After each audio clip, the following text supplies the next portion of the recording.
ఉన్నా కూడా తెలంగాణ ఉద్యమంలో అందరం కలిసి పనిచేసినాం పార్టీలకు అతీతంగా.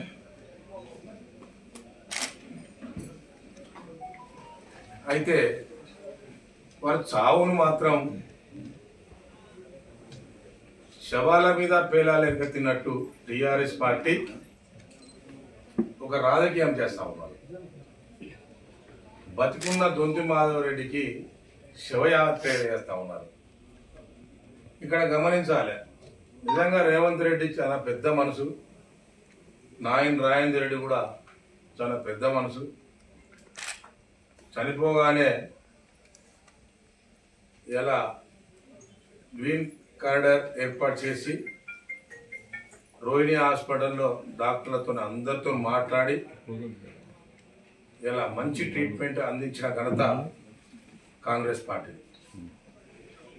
ఆ విజ్ఞత వాళ్ళ పార్టీకే లేదు. ఇలా పోటీ చేస్తాం ఎలక్షన్లలో. దొంతి మాధవరెడ్డి పార్టీ వేరే, నీ పార్టీ వేరే, పెద్ద సుదర్శన్ రెడ్డి పార్టీ వేరే. ఆయనను చావు కారణము అందరు తెలుసు. ఆయన ప్రెషర్స్, ఆయన లంగ్స్ ఎఫెక్ట్, ఐబీపీ అన్ని ఉన్న సంగతి అందరికి తెలుసు. ఫస్ట్ ఆయన హాస్పిటల్ రాగానే నేనే ఫోన్ చేసిన డాక్టర్ ఏమైందని ఫోన్ చేశాను. అన్నీ తెలుసు, కానీ అంతకన్నా పెద్ద సహాయం చేసి దాంతో కాకుండా అధికార లాంఛనాలతో అనే ఇలా దమనకాండ నిర్వహించడం చాలా గ్రేట్ఫుల్. అలాంటి ఎప్పుడన్నా టీఆర్ఎస్ పార్టీ చేసిందా? ఎప్పుడన్నా కాంగ్రెస్ వాళ్ళు చనిపోతే చేసిండ్రా? సీనియర్ చనిపోతే చేసిండ్రా? కానీ ఇలా దొంతి మాధవరెడ్డి గారిని అంటే ఆడ ఓడియడం కోసము, రాజకీయ లబ్ధి పొందడం కోసమే ఈ కార్యక్రమం చేస్తూ ఉన్నారు. ప్రతిసారి కూడా మీకు చూడండి, కేటీఆర్ గారు కానీ హరీష్ రావు గారు కానీ ఎప్పుడు కూడా శవాల మీదనే రాజకీయాలు చేస్తారు. మీరు గతంలో కూడా చూడండి, గతంలో అమరవీరుల త్యాగాలను గుర్తుపెట్టుకొని వాళ్ళ త్యాగాల ఫలితం తెలంగాణ వస్తే ఇలా అక్కడ శివయాత్రనే చేస్తాడు. యూనివర్సిటీలో మరి అందరికీ అగ్గిపెట్ట దొరకలేదు, ఆయనకు ఒక్కరికే దొరుకుతుంది. మరి వాళ్ళ సామాజిక వర్గం కానీ వాళ్ళ బంధుమిత్రులు కానీ ఎవరు చనిపోరు, ఓన్లీ అమాయకులే చనిపోతారు. జూబ్లీహిల్స్లో కూడా అంతే. జూబ్లీహిల్స్లో అక్కడ కూడా శవయాత్రతో చనిపోయిన కుటుంబం మీద రాజకీయం చేసి నిలబెట్టి గెలవాలని చూసిండ్రు. ఇది తప్పుగా భావిస్తున్నా నేను. ఇవాళ పాపం పెద్ద సుదర్శన్ రెడ్డి చావుకు విలువ లేకుండా చేస్తున్నారని చెప్పి ఈ సందర్భంగా మీకు స్పష్టం చేస్తా ఉంది. ఇట్లా గెలవడం సాధ్యం కాదు. నీకు ప్రజలలో ప్రేమ పొందాలి. ఆయన చనిపోయిన సింపతిని పొడగొట్టారు కదా. ఇలా వాళ్ళ భార్యకు టికెట్ ఇస్తామని చెప్పి ప్రామిస్ చేసింది కదా, ఇస్తే గెలిచేదేమో. ఇప్పుడు నిజంగా దొంతి మాధవరెడ్డి నిలబడాల్సిన అవసరం లేదు. దొంతి మాధవరెడ్డి కొడుకును పెట్టి కూడా గెలవచ్చాడు. ఇప్పుడు అంత పేరు ఖరాబ్ చేసిన చరిత్ర టీఆర్ఎస్ వాళ్ళకు ఉన్నది. అందరూ తూతూ అనుగుతా ఉన్నారు. కాబట్టి ఇక టీఆర్ఎస్ పార్టీ వాళ్ళకు ఏ సబ్జెక్టు లేనట్టు, దేని మీద పోరాటం చేయనట్టు, వాళ్ళకు ఏమి ప్రజల సమస్యలే లేనట్టు ఈ ఒక్కటి తీసుకున్నారు. మరి ఏం కారణమో చెప్పమని అడుగుతా ఉన్నా. కాబట్టి ఇలాంటి చెయ్యొద్దని చెప్పి వాళ్ళకు నా సూచనగా ఇస్తా ఉన్నా. హరీష్ రావు గారు అయితే మెయిన్ ఇలాంటి రాజకీయాలు ఎక్కువ చేస్తారు, చేయొద్దని చెప్పి సందర్భంగా మీకు సూచన చేస్తున్నా అని చెప్పి ఈ సంకల్సిన విషయాలే. ఇవాళ వరంగల్ అభివృద్ధి గురించి మీకు ప్రత్యేకంగా చెప్పాల్సిన అవసరం లేదు. కాంగ్రెస్ పార్టీ అధికారంలోకి వచ్చిన తర్వాత మీకు ఇలా అండర్ గ్రౌండ్ డ్రైనేజ్ కానీ, ఇలా ఇందిరమ్మ ఇల్లు కానీ, ఇలా కోచ్ ఫ్యాక్టరీ కానీ, ఇలా అదేవిధంగా స్టేడియం కానీ, క్రికెట్ స్టేడియం కానీ, తర్వాత ఇండోర్ స్టేడియం కూడా శాంక్షన్ అయింది. మీ అందరు తెలిసిన విషయమే.